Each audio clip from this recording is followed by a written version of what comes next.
Осы Танфлексті 10 пакеттен тұратын порошок для приготовления раствора для приема внутрь. Ішінде құрамында парацетамол, кислота аскорбиновая, фениламеномалят, фенилэфрин, гидрохлорид, без сахара дейді. Яғни өткенде мен тамағым оң жағы қатты ауыра бастады. Сосын тамағым қысылып тұр. Сосын кейін мен сразу бір ибупрофен іштім. Қазір жаздыңғы күндері өте көп грипп болып жатыр.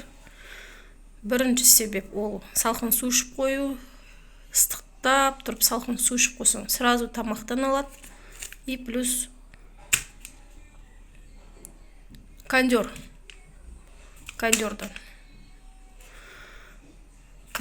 жаман белден ұстайды, тамақтан ұстайды. И сразу мен бір ибупрофен осыны 3 күн іштім. Азында кешке, азында кешке, азында кешке. Уже 3 күнде басылды менде. Тамағым қызарып,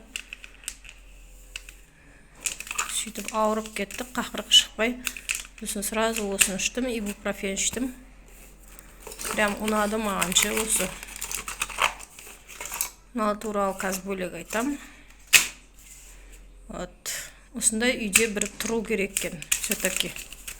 Керек болмаса да тұру керек. Например, түнде ауырып қаласың, и сенде дәрі жоқ. Құр успокоительный там. Кетатифен ішесің, ол болмайды, денеңді ауыртып, шашатып жібереді. И сен ұйықтап кетесің, азында тұрғанда шашап тұрасың, бәрібір ауырған басылмайды.